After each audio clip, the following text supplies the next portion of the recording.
Good morning, folks, and welcome to this session. Hope everyone's having a good day.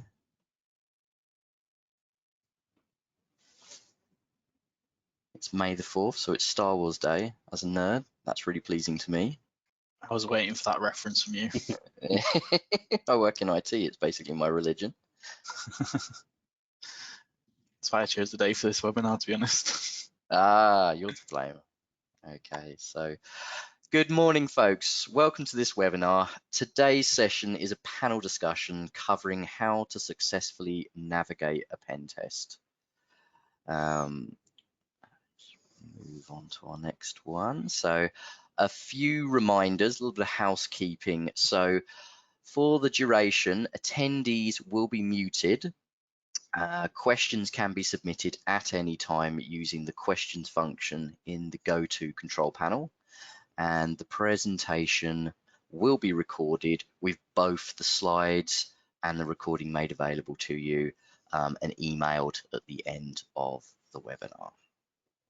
Okay, so we'll start off with a little bit of information about IT governance. IT governance is part of the broader GRC International Group. IT governance has over 20 years of experience in governance, risk and compliance, with over 200 employees working with us. We provide services to more than 12,000 clients across 5 different continents. GRCI International Group is made up of multiple subsidiaries. This is IT Governance UK, the EU and the USA, where we provide consultancy, training, services on ISO 27001, 27701, along with pen testing, cyber essentials assessments, and PCI DSS services. IT Governance Publishing produces books, both physical, digital, and audio, covering a range of governance, risk, and compliance topics, along with project management and service management topics as well. GRC e-learning specializes in off-the-shelf digital learning courses and tailor-made bespoke courses as well. We have a legal wing, GRCI Law, providing legal guidance, focusing primarily on privacy law and compliance, and a software wing known as Vigilant Software that produces governance, risk, and compliance software solutions. Sorry to jump in, Adam, but I'm not sure the slides are moving for you. Oh dear, sorry everyone. Has that gone through there? Here we go. Can you see that now, folks? We're still on the first slide.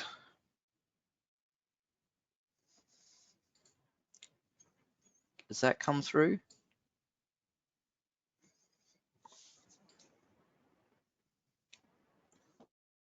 Not yet.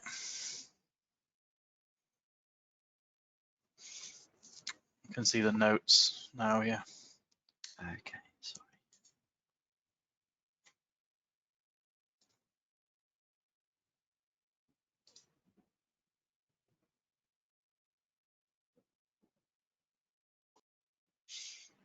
So whilst Adam's doing this bit, I'll do a little bit of introductions. I'm James Pickard. I'm head of pen testing at IT Governance. I've been in the industry for over 11 years now. I've worked at multiple companies. I've been with IT Governance the last 7 years. I joined as a senior pen tester and now head up the team. From my team, we've also got Josh. I'll let Josh introduce himself. Hiya. Yeah, so I've got around about 10 years experience now in the field. Ideally, I deal with external pen tests and internal infrastructure, mainly focusing on government IT health checks. And over to Ross as well. Ross, you're on mute. Sorry there.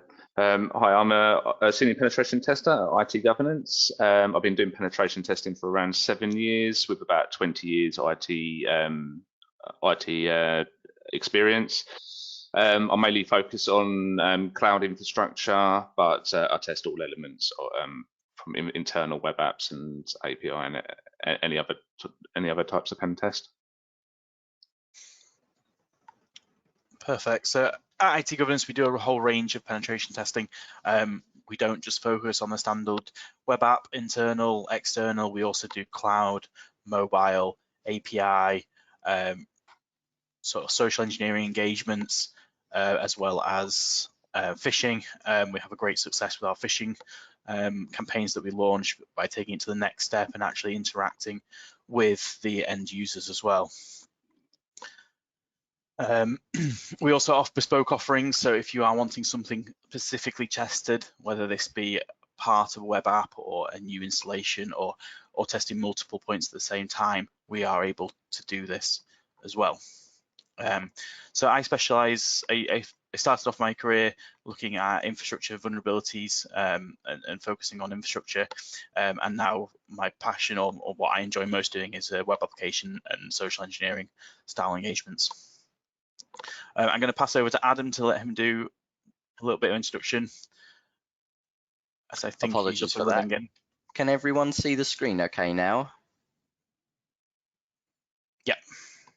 Okay, I'm just going to change over to our next slide. Can you see this now, our first question of the day? Yeah.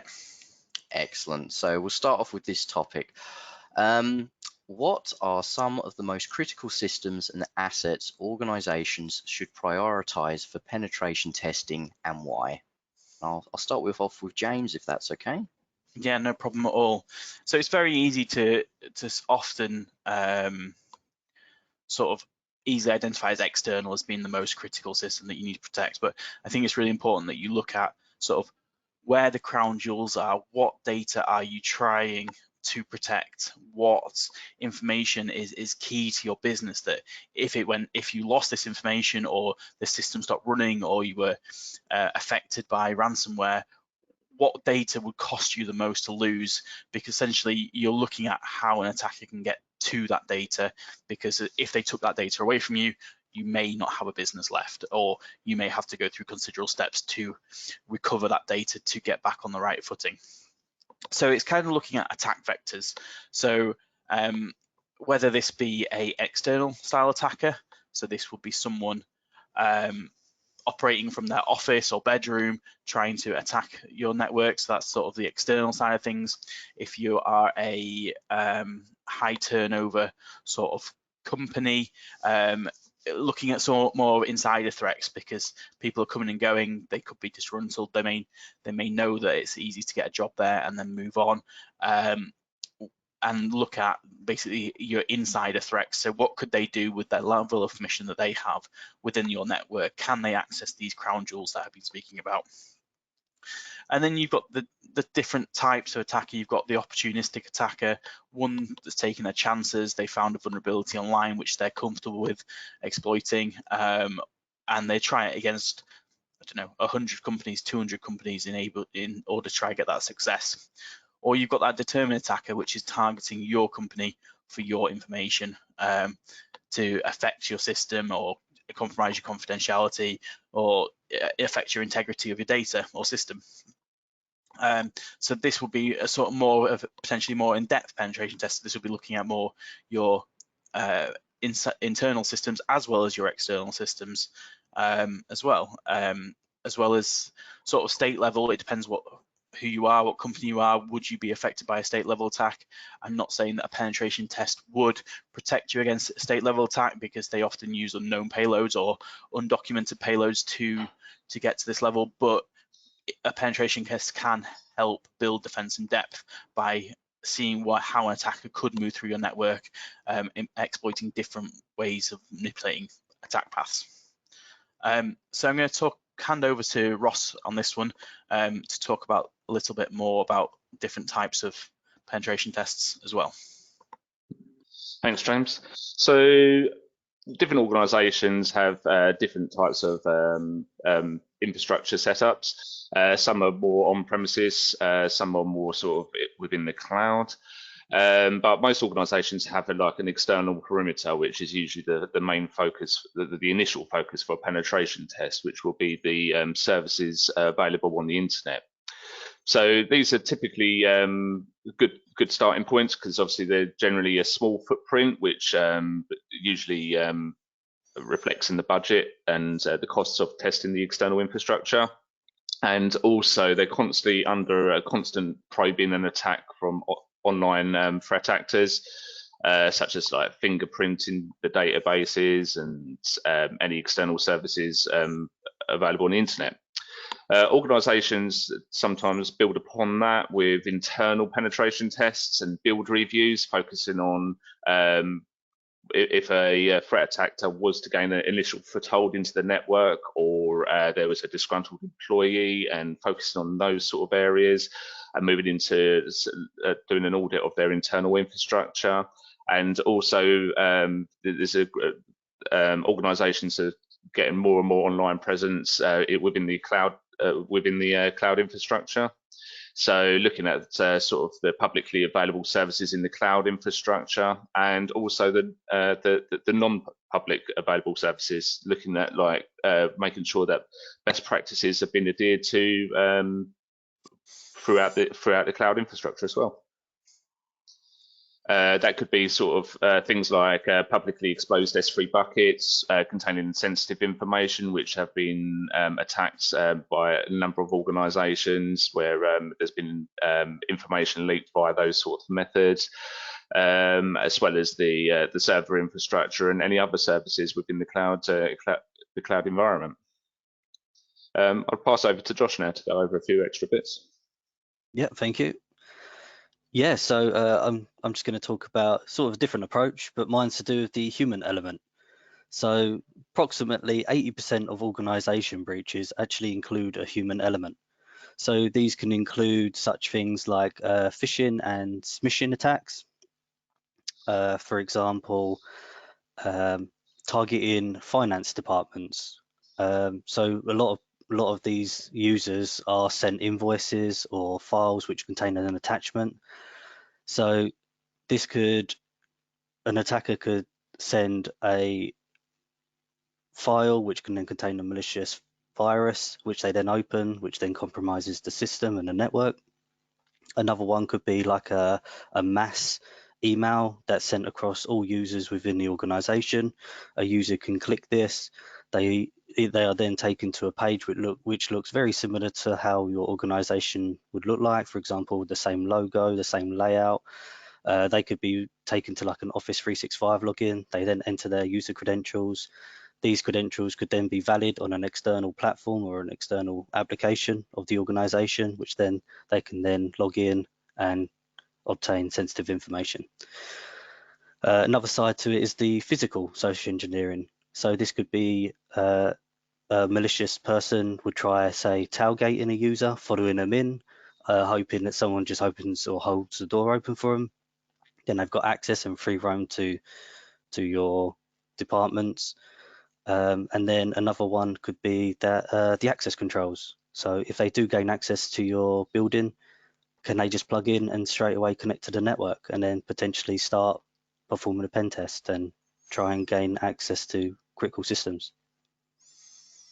I think it's easy to forget that there's more than just the online function, isn't there? There's Wi-Fi is available externally. You know, a lot of companies have a guest network that you can join onto, and it's important to get those things tested. Sort of Josh was touching on there that, you know, there's the external part. There's also, you know, if you're in a shared office, you might have some networking services there where you can plug in and someone else could potentially come in and gain access to your network. So I think that's really great, guys. Are we ready for the next one? Yeah, sure. Yep. Great. Okay.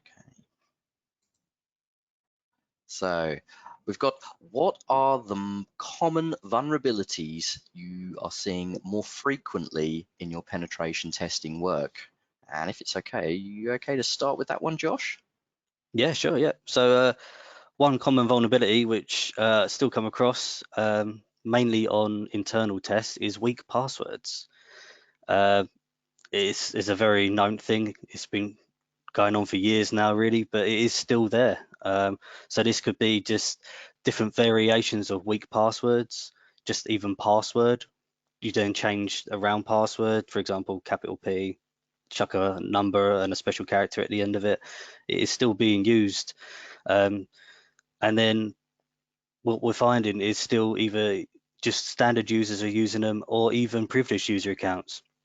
This includes, this could be a server administrator, this could even be just a domain admin. These are also service accounts. They are very old accounts, and unfortunately, where they was built a very long time ago, if they change the password, the service just stops working. So we're finding that really old service accounts are still there, and they are still using very weak passwords. Additionally, shared passwords across end user devices and servers as well.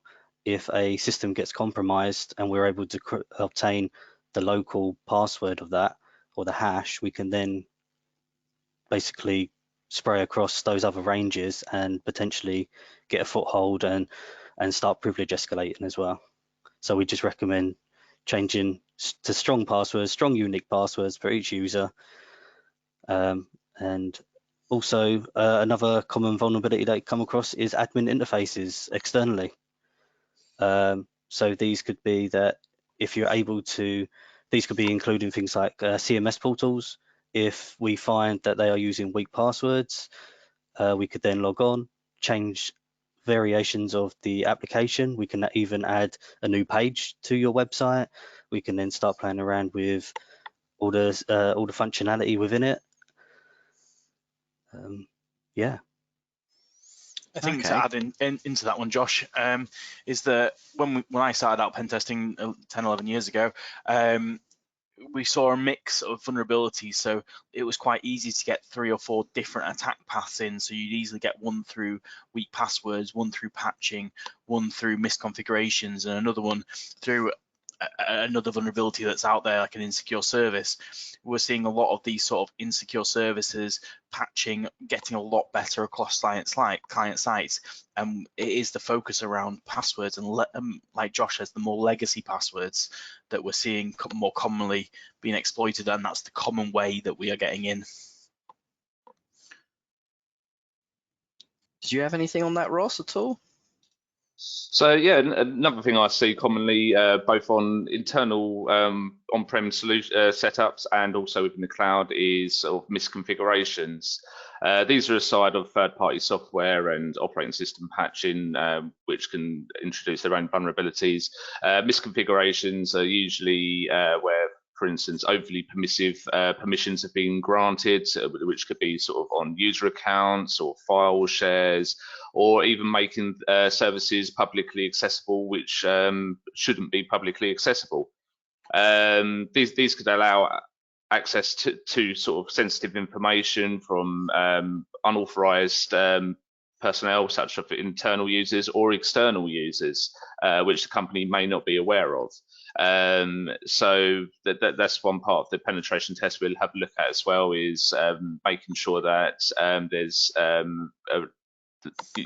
that the companies are using sort of like the least privilege model, and making sure that only the users who need access to sort of sensitive information have access to that information. I suppose it's important as well to review those things regularly, as well as sort of. Yeah, definitely, Adam. Yeah, reviewing, sort of keeping those sort of things under constant review, and making sure that users only have access to the information they require to do their job function is essential, really, because it can also help with things such as ransomware spreading. That if users have overly permissive access to file shares, then there's more chance of those sort of systems being hit in those types of attack. Okay, great. All right.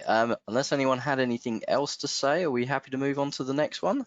I'm just going to cover a little bit about web apps. That's okay, Adam? Yep, go for it. Yep. So moving on from like Ross's access controls, we're seeing a lot of access controls vulnerabilities present in web applications. Whether this is something like force browsing, where essentially we brute force URLs to access more administrative functions which isn't available to a basic user, or sort of the referencing of items from the database. So you could be pulling back a file from a database, which is a report, and if it's sequentially referenced. So if it's file number 1, file number 2, file number 3, we can actually escalate our privileges through the application, bypassing sort of the access controls in there. So a lot of companies are going down the route of doing role access based controls, which means there's not the standard basic user, middle level user, admin user. There's hundreds of different, or tens to hundreds of different sort of users that can access this with read, rewrite.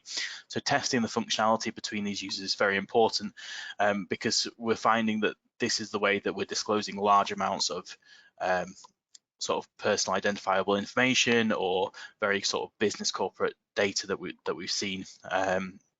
So essentially pulling reports back, not just only for within your organization, but also on multi-tenanted services where you can actually see a different client's report. So pulling back a report based on what a different client shows is something that's out there and something that we regularly pick up on. And because of the severity of this, we do rate these as like critical and high vulnerabilities because of the information disclosure. Great. Okay. Anyone else want to come back on that topic at all? Okay, in that case, we'll move on to the next one. Okay, so what are the key steps and activities involved in a successful penetration testing engagement? How do you ensure that clients are fully aware of what to expect from the process? So this is really critical, I think, to getting a good pen test and getting the most out of your engagement. So, James, did you want to kick this one off? Yeah, so we get a lot of clients that are new to pen testing or relatively new to pen testing, and also clients that are very experienced in the penetration testing. And one of the things that sort of excels the clients that have been doing it a number of years is they've got their objectives or the drivers down, essentially, of why they're doing it and what the purpose of it is for. So are you trying to sort of simulate an opportunistic attacker against your website, or are you looking for a more in-depth penetration test? A lot of them are third-party requirements that say, have you had a penetration test done? It's a tick box exercise. I'm sure Adam's requested those on our company's behalf and had them back as well. And it's very vague. What do they actually want from you? And it's a really important question that you go back and ask this, because they've gone perform a penetration test, and we're like, what penetration test would you like us to perform? And they're like, well, we're assuming an external. So we go off and do an external penetration test for them based on the client's requirements, and they come back and go, actually, we need a web application test as well. So essentially drilling down into those questions and being like, what are you looking for our solution that we're offering to be secure? Are you looking for the company to be secure? Sort of really driving down the objectives of what either the business wants you to do. So if it's coming from the C-suite, have we done a pen test in the IT department? We can say, yes, we've done an external one, but what about the internal one? So really getting to the bottom of sort of why you're doing it is really important. And also going back to the attack vectors and sort of the attackers, who you're trying to simulate. Are you trying to simulate an internal attacker or like an external attacker? So is it sufficient for us to do an authenticator pen test, or is it required for us to actually for you to provide us with credentials where we can then test the application behind that?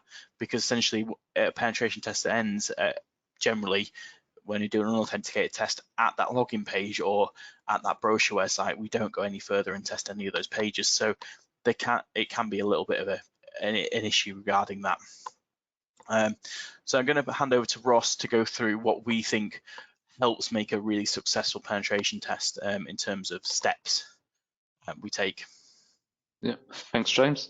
So during a penetration test, as James mentioned, it's making sure that the penetration test meets the customer's security concerns, really. So as James mentioned, there could be sort of, they've put a new development in place, sort of like a new project or just a new functionality within a web application, and making sure that what the customer wants us to focus on is the main focus for the test as well, and making sure that the testing meets the customer's concerns. So during the scoping exercise and also on the day of testing, we'll have an initial meeting with the customer and making sure that double checking that the testing is focusing on the customer's security concerns? And is there any key areas within that test that they would like to have us have special focus on during the actual testing? So on the day of the testing, as I mentioned, we will have an initial meeting with the customer, sit down, double check that the scope is accurate. Is there any concerns? Sometimes there may be within if we was doing like an infrastructure test, there may be servers that are sort of outdated that the customer's already aware of, and they want us to take special caution in testing those. One of the key things we try to achieve during testing is not to cause any sort of negative impact on service during the testing window. So we'll always try to make sure that there's no interfere with, we do not interfere with normal service during the testing. We also make sure that nothing has changed from the initial scope. So, for instance, the customer may have changed the URL for the web application, or there may be sort of like new servers being implemented between the scoping exercise and the actual testing day. So we just try to make sure that everything that we've been asked to test still is applicable to the test.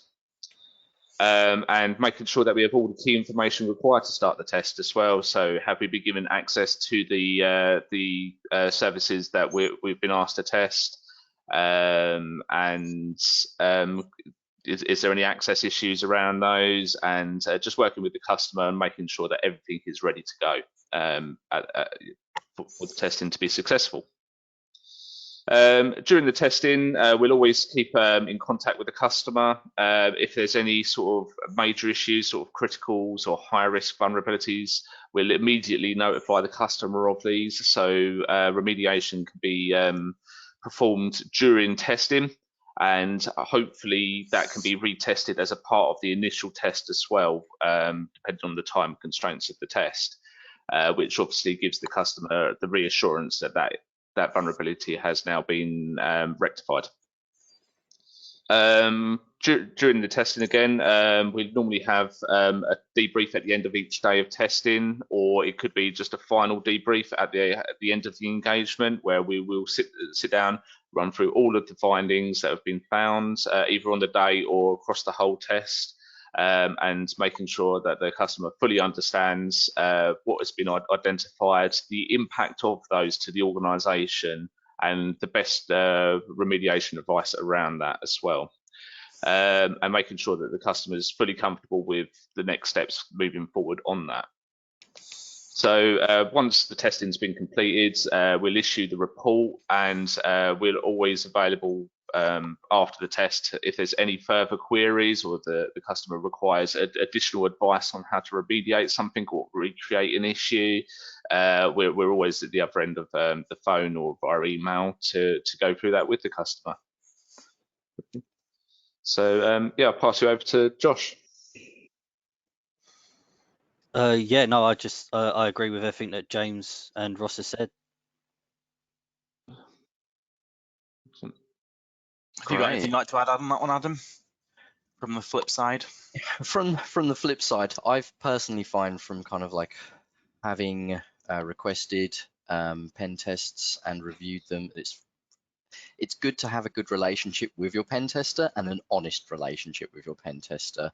As sort of Ross touched on earlier, if you've got anything in your infrastructure that's a little bit clunky, it's a little bit old, or you're aware that you want your testers to be a little bit careful around because you don't need it falling over in your production environment, it's worth talking about that. And it's also worth getting their ideas on it, even if you can just discuss it so they're aware of it and sort of potentially highlight where the main vulnerabilities are of that and what you can do to remediate them. One of the things I like to do is, if I get the opportunity, is to potentially review the report with the penetration tester and have them take you through in kind of human language as well, the kind of vulnerabilities that they found, their findings, and sort of discuss, you know, your ideas or what are common ways of resolving some of the vulnerabilities that they found within the scope of it. At the end of the day, we don't all have penetration testers on site, so it's good to maximize the amount of time that you can get sort of talking to them and picking their brains. And at the end of the day, you know, it's not an adversarial role. These are guys that are helping you find the vulnerabilities. So when it does come to that threat actor that is an adversary, is trying to exploit your business, you know, steal from you, you've got someone who's got that mind frame who can kind of help you understand that before it's actually realized in the real world. So yeah, that's all I would add. Okay, guys, are we happy for the next one? Yeah, go for it. Excellent. Okay. So, how can organizations get the most value from their penetration testing results and ensure that the testing process leads to actionable improvements in their security posture? Ross, did you want to lead on this one? Yeah, I'll make a start on this one. So yeah, just as you mentioned, Adam, really is making the most of the debrief in the reports from the initial penetration test. So making sure that the customer's fully aware of the vulnerabilities, the impact of those vulnerabilities to the organisation, how their internal teams could recreate it, and the remediation around those. Yeah, so from that really is sort of making a plan of action internally with timescales associated with the remediation around those and fixing of those vulnerabilities to make sure that the so you've got some sort of targets to meet around the remediation, prioritizing the internal vulnerabilities. So for instance, the critical vulnerabilities and the high risk vulnerabilities are usually a good place to start. Focusing on sort of like, you know, it could be the external infrastructure to make sure that the external boundaries are secure, and putting some sort of like time restrictions on getting these sort of vulnerabilities fixed is important really. Once the customer's sort of remediated the main findings from the report, it's good to get those retested to get the verification that the remediation has taken effect and those vulnerabilities have now been remediated fully. Sometimes I've seen in many penetration tests the customers put the remediation in place, but it's not fully taken effect on all systems, and the vulnerability does still remain within the infrastructure. And it's not until we come to do the retest that's been brought to the customer's attention.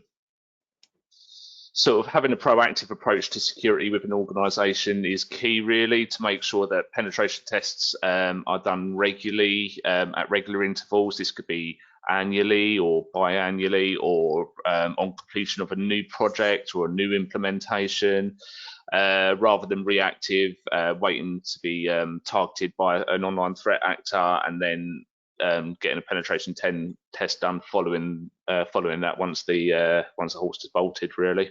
So I would say that's sort of probably the best place to get the most value from a penetration test. James, do you have anything to add? Yeah, I think one of the points is that not all companies produce the same reports. Making sure that you check their either sample reports or whatever they want to provide you to make sure that they are providing you with a report that's not an automated report, that has got the tester's input in there, that has got things like proof of concept, so you can actually recreate this issue for yourself and you're not taking it as a verbatim from the piece of paper. These things are really helpful, and they can also help you with the fix of it as well. So for example, if you've got a cross-site scripting vulnerability, having the vulnerable payload and having the payload that the consultant used to exploit it can help you find where it is in the website and really nail down where you need to fix your vulnerabilities. I'm not saying this is talking from experience and seeing other pen test reports. I don't want to disregard any other company in this, but like having that useful actual information there is so vital, we think, to companies.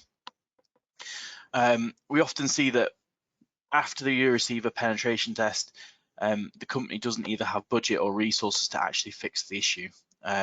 So this is another point that if you are having a penetration test and you are doing it not just for a tick box exercise, but you generally want to improve your security, is being able to have either that person in place or have someone in place to be able to go and fix that issue or mitigate that issue in some respect. And not to overload your IT department as well. So if you are getting sort of multiple tests done, so you're getting one done against your web application, one done against your internal, one against your external, you're going to get a lot of vulnerability and a lot of vulnerability reports if you're going to do it all in the same month. And it makes it very hard to prioritize which vulnerabilities are actually the ones that you should be working on, especially if you've receive a whole bunch of reports, because they each have different aspects which we're trying to simulate. So if you've got a external report with a critical in, we would urge you to do that one first, but the reports are generally in isolation, so it's down to you guys to pick that out a little bit. So what we've been trying to do with a lot of our clients is push them on sort of the terms like a pen test program. So essentially you spread your pen testing out throughout a year or without a quarter. So in a time period, you are getting one report, being able to remediate that, then you're getting your next report, and then you can prove like actions against it. So you're not overloaded with the amount of vulnerabilities that you're seeing, and you can sensibly address these. So this can be identified within scoping calls: is what is your priority, what are you trying to protect against, and what's the not potentially nice to have, but what's the next level of security you want or person you want to sort of simulate. Often clients go to third parties to get remediation work done, which is great. They're supposedly experts in this and things like that, but making sure that you validate third parties to make sure they have done the work that you said. We've seen instances where actually we've raised a medium risk vulnerability, and they've come back and created a critical risk vulnerability because they haven't either understood what they're trying to achieve with their remediation, or they haven't understood the coding that they're putting in place. So validating that retest is really important. We've had a client come back on consecutive years. Year one, we raised a vulnerability that was medium. Year two, we raised a critical. And the question was, why was this not raised in the last report? Well, you've had some remediation work done which fixed the original issue, but it looks like they've implemented this fix, and you've had that running for a year. So just making sure that you are validating your results, and this can apply internally as well, not just to third parties as well. So yeah, doing those sort of steps will help you overall improve your posture. I'm going to pass over to Josh to speak a little bit more on training around this. Yeah, thanks, James. Yeah, so just a different approach. So rather than sort of the infrastructure, I'm going to just sort of talk about the human element to vulnerabilities. So as I sort of touched on in previous slide, things like passwords. So one way to do this is e-learning or user training. Let them understand what an actual strong password should contain, or what a strong password is. So it just helps the user from a different perspective understand, so that they don't start using weak passwords. Again, this is very similar to the phishing attacks. Give them examples of what a phishing attack could look like, and let them actually understand what a phishing exercise or attack is. Very commonly, not every user actually understands what these type of attacks are. Also, if there are vulnerabilities within a web application that's been identified, to do with maybe the way that the code's been implemented, perhaps you might want to send the people that have coded the website on certain courses so that they can abide by sort of best practices.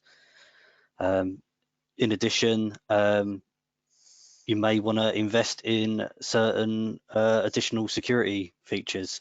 So for example, if you're getting a lot of vulnerabilities to do with patching, you might want to purchase some sort of third-party patching solution. If your concern is, or you're getting a lot of issues based on passwords, you might want to implement a third-party password solution that can prevent certain passwords. For example, you might want to put password in there, so it will stop users from actually selecting a password that contains password in there. You may want to use or ask your users to actually use a password management solution to store certain passwords at a certain length and criteria. Or you may even want to implement MFA, multi-factor authentication, as well, just to harden the security as well. Great. I think there's definitely a lot to be said for the kind of people, policies, technology approach. As Josh said, training. You know, James and Ross touched on technical solutions as well. It's having that kind of defense in-depth element to kind of cover off all those different things, and then also any test that you have, kind of having an understanding that this is an ongoing process.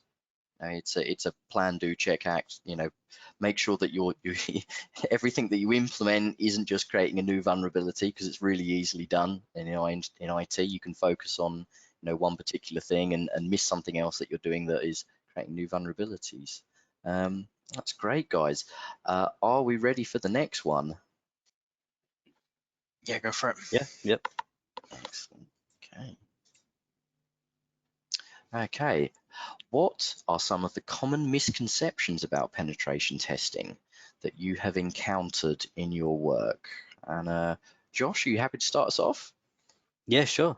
Yeah, so one common misconception that I've come across is some companies think they don't actually need a pen test. Whether or not that is to do with the size, they think that because they're not a large organization, they don't even need a pen test because they're not going to be targeted. When in reality, they might well be the ones that they want to target, because they think that where they're not going to be attacked, they actually are going to get attacked. So yeah, based on the size, just because you might be a very small company with, I don't know, 5 people, don't go under the assumption that you are not going to be attempted to be attacked or anything like that. Always still abide by security.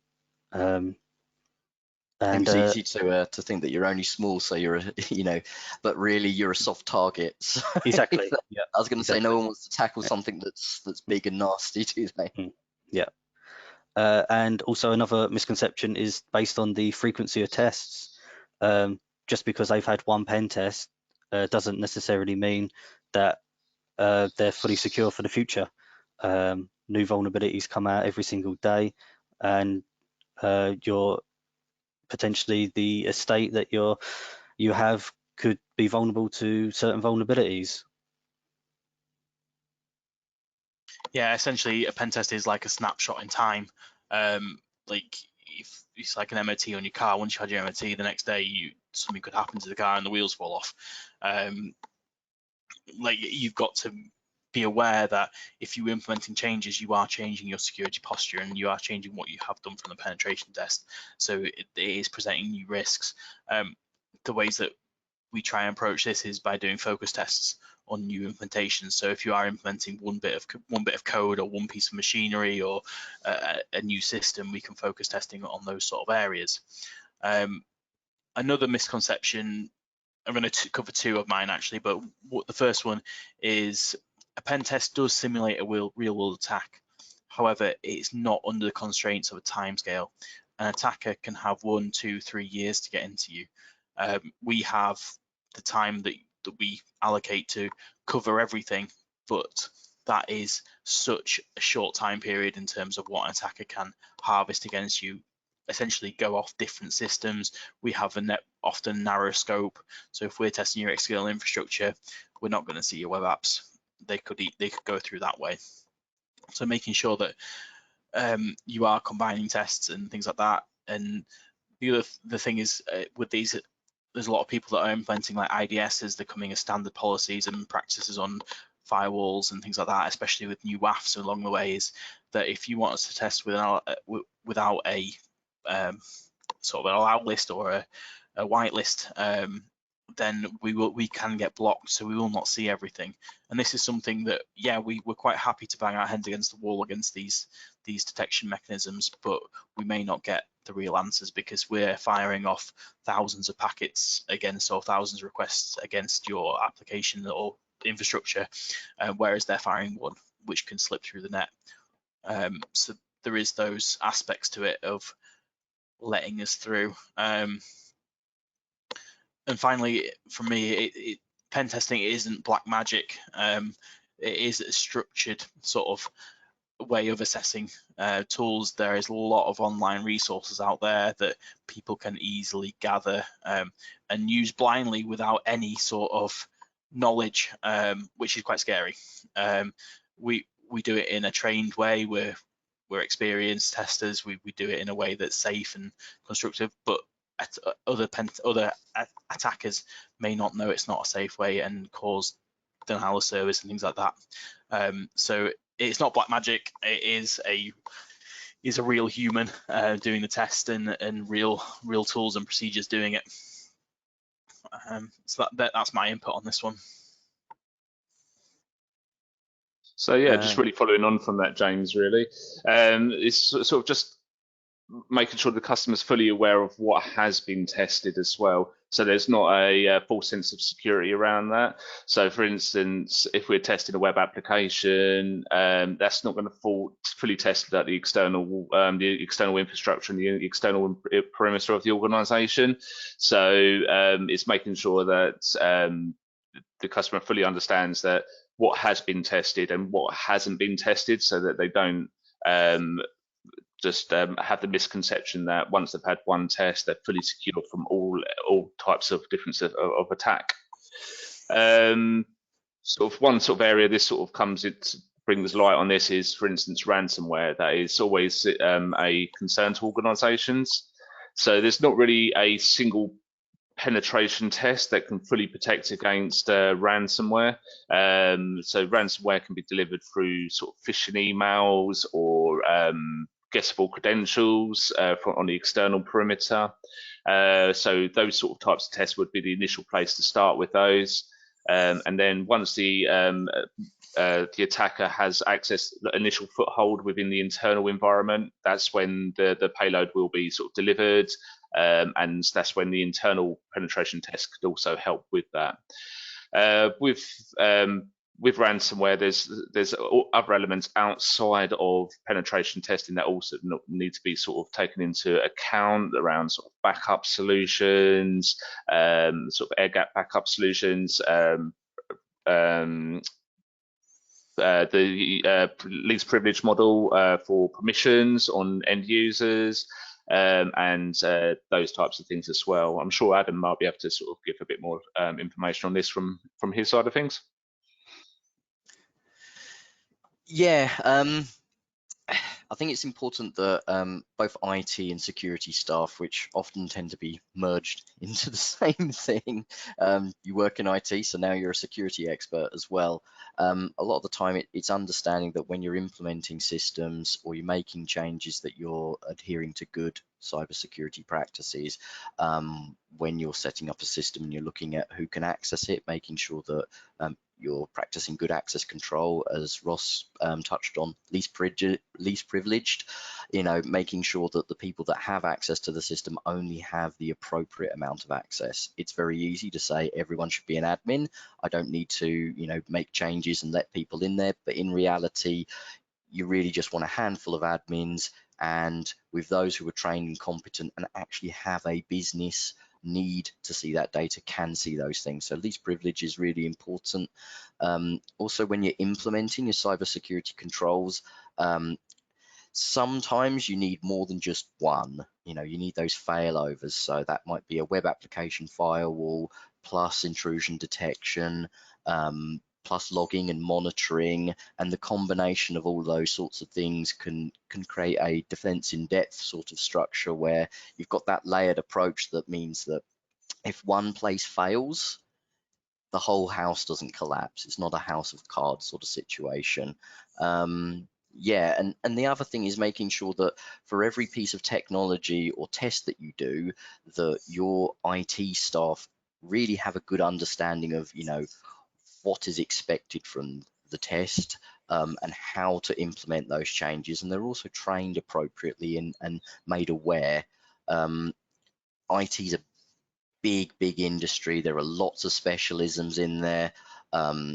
it's one of those places where traditionally when cuts need to come and the economy's bad, you know, you've got an IT manager who's a developer, information security expert, and doing day-to-day service desk support. So, you know, keeping us in a situation where everyone's you know, up to date with what they do need to know, but then also, you know, spreading that skills set throughout all of the IT team as well, I think is important. So I think we're all done for this question, guys. Is everyone happy with that? Yep.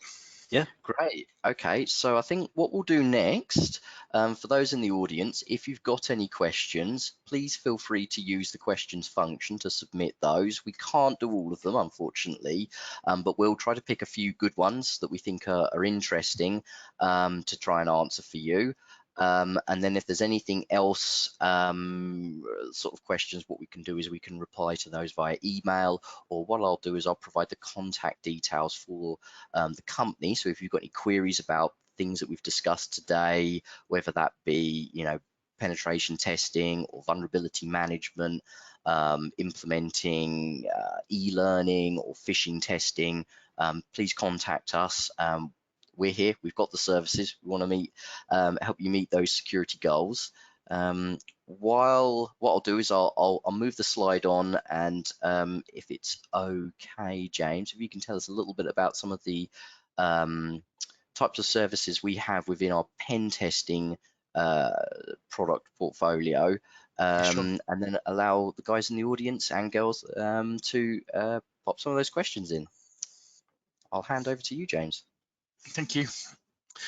So this is just a snapshot of some of the tests that we do, and it covers most of the topics that we talked about on this call, really. So our external infrastructure penetration test, it covers testing from an external perspective. It's aiming to cover your publicly accessible infrastructure, looking for vulnerabilities within this, and this is looking for sort of ports that shouldn't be enabled or publicly facing, to patching issues, to access to management portals, which best practice recommends that they're not public facing. So looking for ways that an attacker essentially can breach your external infrastructure to gain your internal infrastructure.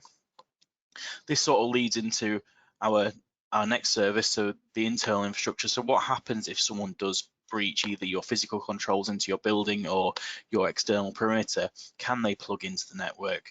What can they see? What can they escalate to? We can do this on a basis of a standard penetration test, where we're looking to escalate our privileges within the domain, aiming to get to sort of a high privilege user such as domain admin. Or we can go down the more focused route of, we have this data that's stored within our network, can you guys access it? And that may not be required to do anything with your Windows domain or domain, but require us to go looking in, for example, a file share. We obviously need a bit of a clue what we're looking for, but we can go off and do different objectives within that. You've also got your web application, so going back to sort of your externally publicly facing infrastructure. So this can be internal applications which are accessible to your clients, your staff only, or client applications as well, where clients are logging in or using like a shopping functionality or managing their data somehow within the applications. This is looking for vulnerabilities which may breach that website, breach confidentiality, sort of the information that we've got stored within there, as well as look for misconfigurations as well. And the last one is our phishing, which I talked about a little bit earlier, was that we do a phishing attack. We're not there to bypass the WAF, the spam filters. We're looking purely to test your human element, so purely testing your staff. So we create custom or bespoke templates for you guys based on information that we can find publicly or information that you want to disclose to us. We then create custom portals, login portals, depending on what you'd like us to do. And then we can either track the credentials that have been submitted, or we can then interact depending on what you like. So often we get responses back from the victims, which isn't picked up in automated tests. So we get questions back, and then we can sort of build a trust relationship with that user to then send them blank files essentially. So we send them a PDF, and often we send them a blank PDF because then they reply going, "Are you sure you meant to send me this one because it's blank?" And then at least we know they've opened it and we can report on that fact. Great. Okay, I think we've got a couple of questions through now, so I'll switch us over to that. So we'll start with our first one. I don't know if Ross, you fancy answering this one. The question is, how often should companies be seeking to get their infrastructure penetration tested?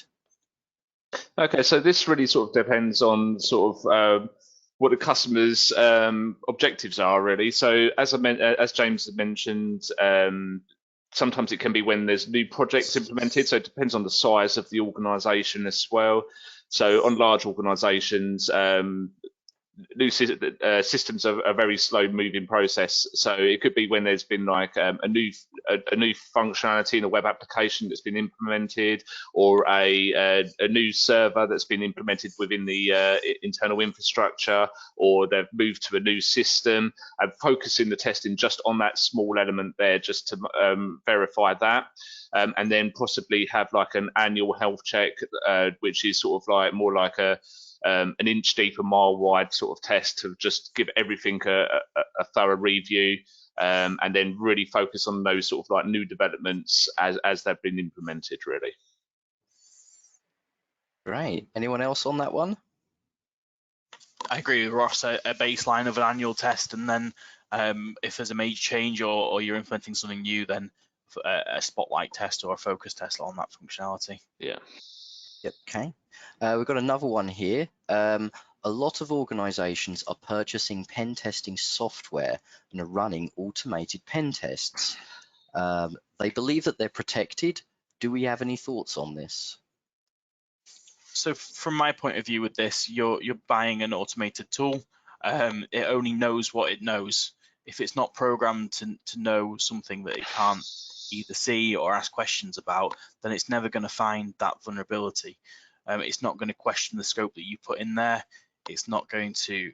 So for example, you've got this tool running and you implement a new system. If you don't update that to include an IP address that's been added to the network, you'll never know about the vulnerabilities that have been on there.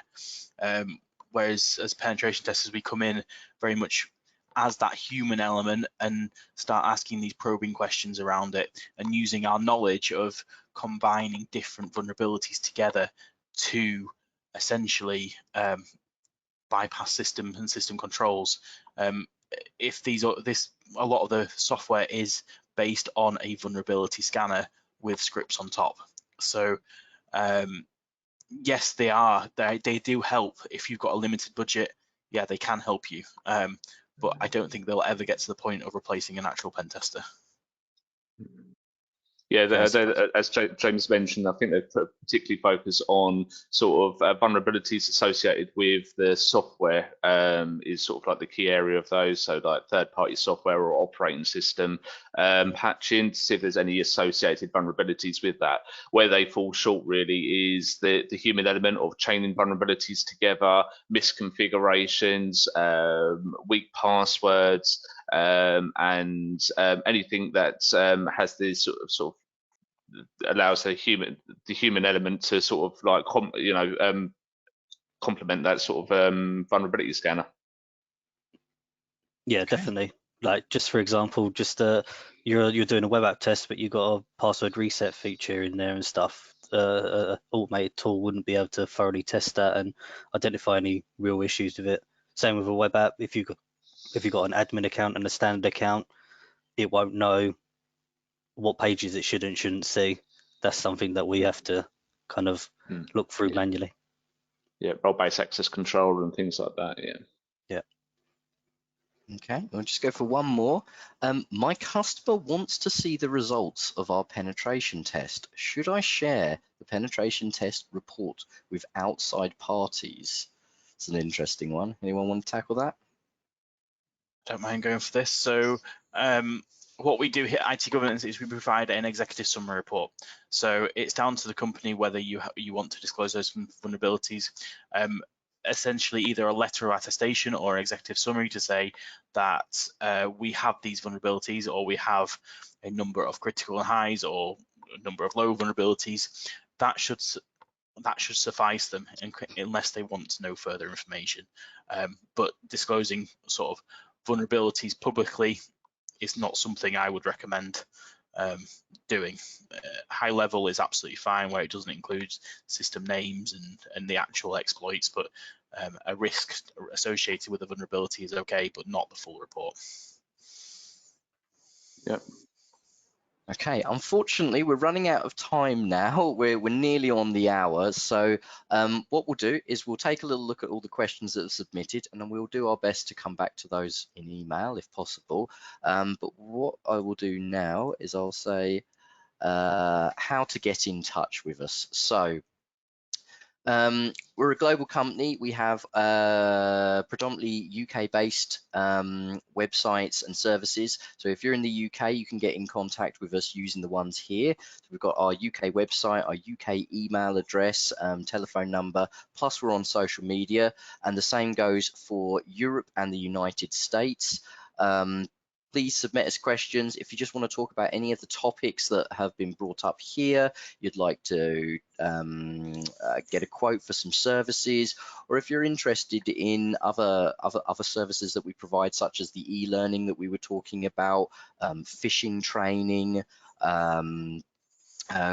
compliance training, whether it comes to stuff like ISO 27001 or potentially something like vulnerability scanning, please give us a call. Our sales team are happy to discuss it with you and get a consultant on the line and talk about your security plans. Without further ado, I'd just like to say thanks to the guys for being here today. It's been really great. I think we've had a good conversation about things. Apologies for some of the technical issues at the beginning there, but hopefully we managed to recover okay. And yeah, thank you everyone for attending, and it's been great. Take care, and we'll see you in the next one. Thank you. Goodbye.